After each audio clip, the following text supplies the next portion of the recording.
Pernahkah Anda merasa sangat frustrasi? Anda sudah merawat tanaman tomat siang dan malam, memberinya pupuk terbaik, menyiraminya dengan penuh kasih sayang, tapi hasilnya nol besar.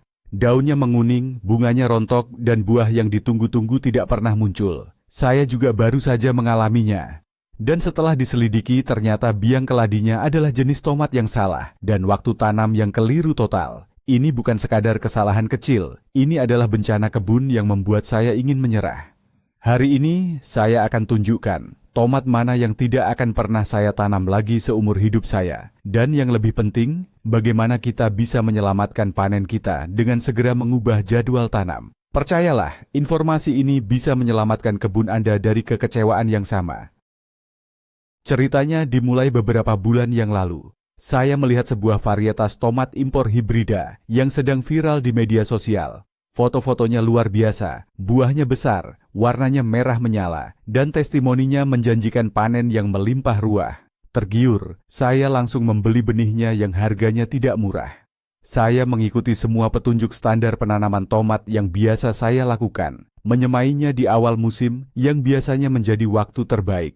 Harapan saya setinggi langit. Saya membayangkan akan memanen tomat-tomat sempurna ini untuk keluarga dan teman-teman. Awalnya semua tampak normal, benihnya berkecambah dengan baik, bibitnya terlihat sehat. Namun saat itulah keanehan mulai muncul. Sesuatu yang sangat salah sedang terjadi, dan saya butuh waktu terlalu lama untuk menyadarinya. Mari kita sebut saja tomat ini si raksasa merah, yang menjanjikan keajaiban. Janji dari kemasan benihnya sangat menggiurkan, buah super besar, tahan penyakit, dan adaptif di berbagai kondisi. Ini adalah jebakan pertama bagi banyak pekebun, termasuk saya. Kita terlalu mudah percaya pada klaim pemasaran tanpa melakukan riset mendalam tentang kecocokan varietas tersebut dengan iklim mikro di lokasi kita. Si raksasa merah ini kemungkinan besar dikembangkan untuk iklim subtropis dengan musim panas yang hangat namun kering dan malam yang sejuk. Sementara di sini, di Indonesia, kita dihadapkan pada panas yang menyengat sepanjang hari dan kelembapan udara yang sangat tinggi. Perbedaan fundamental inilah yang menjadi awal dari segala masalah. Tanaman ini secara genetik tidak diprogram untuk bertahan dalam kondisi tropis yang ekstrim. Akibatnya, alih-alih menggunakan energinya untuk tumbuh kuat dan berbuah, seluruh energi tanaman habis hanya untuk mencoba bertahan hidup dari tekanan lingkungan yang tidak sesuai. Ini seperti meminta ikan air asin untuk hidup di air tawar. Dia mungkin bertahan sebentar, tapi tidak akan pernah bisa berkembang. Ilustrasi yang paling tepat adalah menampilkan gambar indah dari kemasan benih, lalu beralih ke gambar tanaman asli yang kerdil dan menyedihkan. Tanda-tanda peringatan dini sebenarnya sudah ada, tapi saya mengabaikannya. Ini adalah kesalahan kedua yang sering kita lakukan, yaitu menyalahkan diri sendiri atas segalanya. Ketika bibit si raksasa merah tumbuh lebih lambat dibandingkan bibit tomat lokal yang saya tanam di waktu yang sama, saya pikir mungkin saya kurang memberi pupuk. Ketika daun bagian bawahnya mulai sedikit menguning, saya anggap itu hal yang wajar. Padahal, itu adalah teriakan minta tolong dari tanaman. Pertumbuhan yang terhambat adalah sinyal jelas bahwa tanaman sedang stres dan tidak mendapatkan apa yang dibutuhkannya dari lingkungan. Daun yang menguning, bahkan setelah pemupukan yang cukup, menunjukkan masalah pada penyerapan nutrisi yang seringkali disebabkan oleh stres akibat suhu atau kelembapan yang tidak ideal. Saya mencoba memberikan pupuk tambahan, menyemprotkan fungisida ringan sebagai pencegahan, tetapi semua itu sia-sia. Ini membantah mitos bahwa semua masalah tanaman bisa diselesaikan dengan pupuk. Kenyataannya, jika kondisi fundamental seperti iklim dan varietas tidak cocok, pupuk sebanyak apapun tidak akan menolong. Sebaliknya, itu hanya akan membuang-buang uang dan tenaga. Seharusnya saat itu saya sudah sadar bahwa ada yang tidak beres dengan pilihan varietas saya.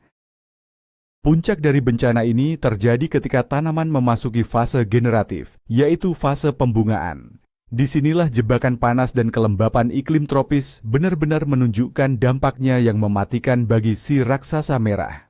Tanaman ini memang menghasilkan banyak sekali bunga, yang sempat membuat saya kembali berharap. Namun, harapan itu sirna seketika. Setiap hari, saya menemukan puluhan kuntum bunga yang rontok dan berguguran di tanah. Fenomena ini disebut blossom drop atau kerontokan bunga. Penyebab utamanya adalah suhu malam hari yang terlalu tinggi, di atas 22 derajat Celcius, dan kelembapan udara yang ekstrim. Pada kondisi ini, serbuk sari menjadi tidak subur atau lengket sehingga proses penyerbukan gagal total. Tanpa penyerbukan, bunga tidak akan pernah menjadi buah. Bunga-bunga itu mekar dengan sia-sia lalu gugur. Bayangkan betapa menyakitkannya melihat calon-calon buah yang Anda impikan berguguran satu persatu. Ini adalah pelajaran paling pahit. Tidak semua tomat diciptakan sama, dan varietas yang tidak toleran panas adalah pilihan terburuk untuk ditanam di musim kemarau tropis. Visual yang paling kuat untuk blog ini adalah video slow motion bunga tomat yang jatuh ke tanah. Seolah masalah kerontokan bunga belum cukup, si raksasa merah ini ternyata juga seperti magnet bagi penyakit.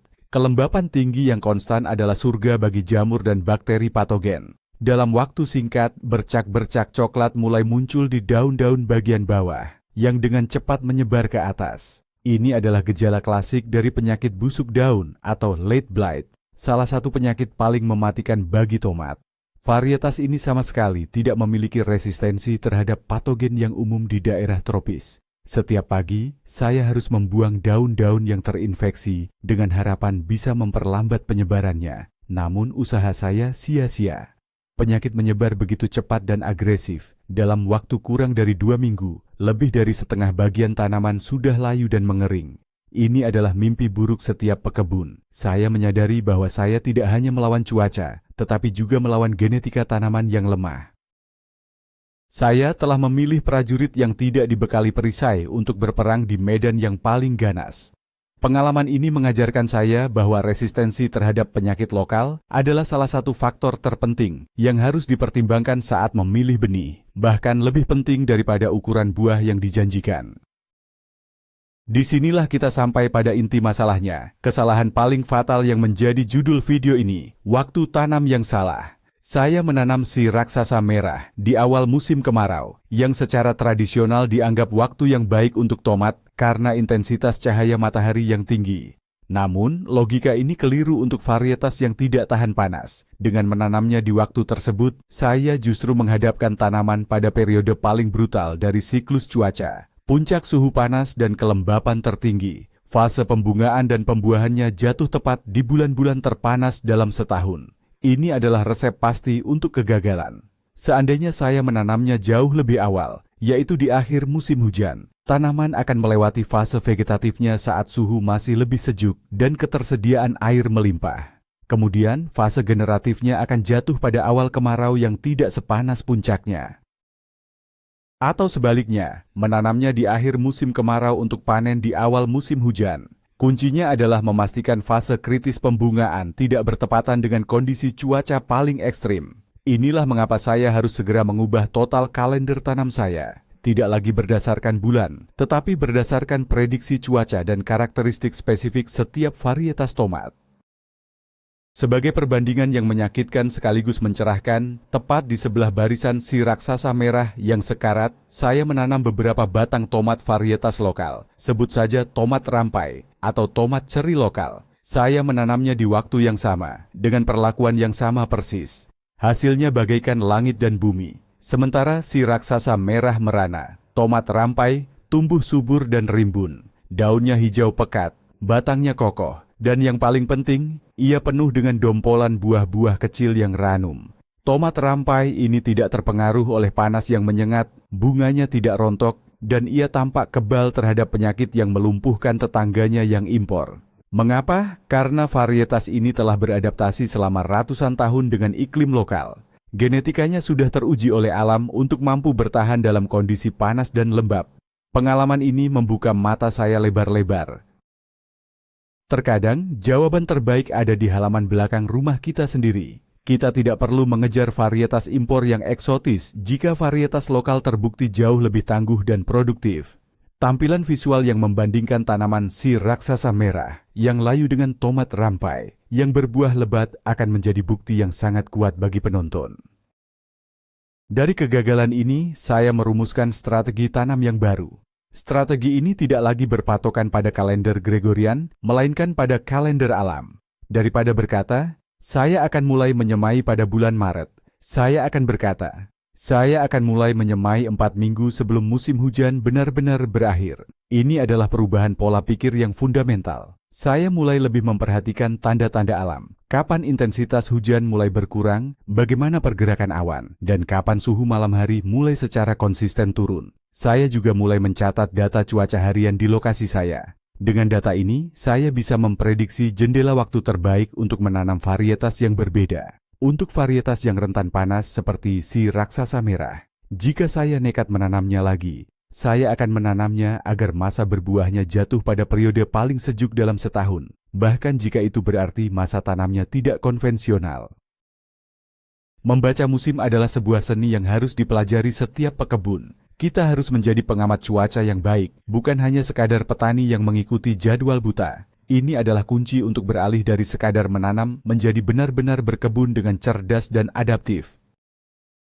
Sekarang, mari kita bicara lebih spesifik tentang penyesuaian jadwal untuk tomat varietas genjah atau yang cepat panen. Varietas genjah biasanya memiliki siklus hidup yang lebih pendek, sekitar 50 hingga 60 hari dari pindah tanam hingga panen pertama. Keunggulan ini bisa kita manfaatkan secara strategis. Dengan siklus yang pendek, kita memiliki lebih banyak fleksibilitas untuk mencuri start. Misalnya, kita bisa menyemai benihnya di dalam ruangan atau di bawah naungan sebulan sebelum kondisi di luar ideal. Dengan cara ini, saat cuaca sudah mendukung, kita bisa langsung memindahkan bibit yang sudah cukup besar dan kuat. Strategi ini memungkinkan kita untuk mengakali musim. Kita bisa menanamnya di akhir musim hujan dan memanennya sebelum puncak musim kemarau tiba. Atau, kita bisa menanamnya di jeda singkat antar musim hujan jika ada. Kunci sukses dengan varietas genjah adalah perencanaan yang matang pada tahap persemaian. Dengan memberi mereka awal yang baik di lingkungan terkontrol, kita meningkatkan peluang mereka untuk bertahan dan berproduksi maksimal saat dipindahkan ke lahan terbuka. Ini adalah taktik proaktif untuk menghindari periode cuaca paling buruk. Di sisi lain spektrum, kita punya tomat varietas indeterminate atau tipe rambat yang masa panennya panjang. Varietas ini bisa terus tumbuh dan berbuah selama berbulan-bulan jika kondisinya mendukung. Untuk tomat jenis ini, strategi jadwal tanamnya harus berbeda. Tujuan kita adalah memastikan tanaman mencapai ukuran dewasa yang kuat sebelum kondisi ekstrem tiba, dan masa panen terpanjangnya jatuh pada periode cuaca paling stabil dan bersahabat dalam setahun. Misalnya di daerah saya, periode paling ideal adalah sekitar bulan Juni hingga September, di mana hujan sudah jarang, tetapi suhu belum mencapai puncaknya. Jadi saya harus menghitung mundur. Jika varietas ini butuh sekitar 90 hari untuk mulai berbuah, maka saya harus mulai menyemainya sekitar bulan Maret.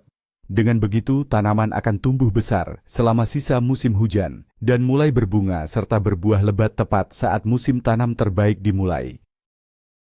Menanam varietas indeterminate di waktu yang salah adalah sebuah pertaruhan besar, karena jika masa produktifnya terganggu oleh cuaca buruk, kita akan kehilangan potensi panen yang sangat besar. Ini adalah permainan jangka panjang yang membutuhkan visi dan perencanaan ke depan. Terakhir, faktor yang sering dilupakan namun krusial adalah menghubungkan jadwal tanam baru dengan jadwal persiapan lahan. Mengubah tanggal tanam tidak ada artinya jika tanah tempat kita menanam belum siap. Persiapan lahan yang ideal membutuhkan waktu, setidaknya 3 hingga 4 minggu sebelum bibit dipindahkan. Ini termasuk membersihkan lahan dari gulma, menggemburkan tanah, dan yang terpenting memberikan pupuk dasar seperti kompos atau pupuk kandang. Pupuk organik ini butuh waktu untuk terurai dan melepaskan nutrisinya agar siap diserap oleh akar tanaman muda. Jika kita terburu-buru mempersiapkan lahan hanya beberapa hari sebelum tanam, nutrisinya belum tersedia dan struktur tanah belum stabil. Jadi, dalam kalender tanam baru saya tidak hanya menandai tanggal semai dan tanggal pindah tanam, saya juga menandai tanggal mulai olah lahan. Dengan menyelaraskan persiapan lahan dengan jadwal tanam yang telah disesuaikan dengan cuaca, kita memberikan fondasi terbaik bagi tanaman kita. Ini adalah pendekatan holistik yang memastikan setiap tahap, mulai dari benih hingga panen, direncanakan dengan cermat untuk mencapai kesuksesan maksimal. Kegagalan si raksasa merah mengajarkan saya bahwa berkebun adalah sebuah sistem, di mana setiap komponen harus bekerja selaras satu sama lain. Jadi, inilah titik baliknya. Kegagalan total dengan tomat si raksasa merah bukanlah akhir dari segalanya, melainkan sebuah pelajaran yang sangat berharga. Saya menyadari bahwa kunci sukses berkebun tomat di iklim tropis bukanlah tentang mengikuti tren atau membeli benih termahal. Kuncinya ada pada dua hal, memilih varietas yang tepat untuk lokasi Anda, dan yang lebih penting, menjadi master dari jadwal tanam Anda sendiri dengan membaca tanda-tanda alam, bukan hanya kalender.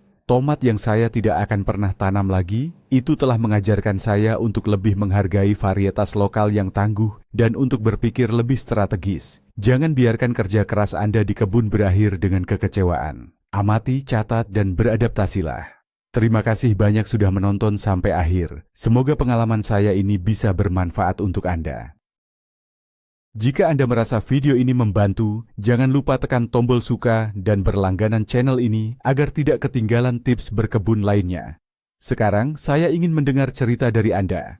Varietas tomat apa yang pernah membuat Anda paling kecewa? Dan apa tips jadwal tanam andalan Anda di daerah Anda? Tuliskan jawaban Anda di kolom komentar di bawah ini.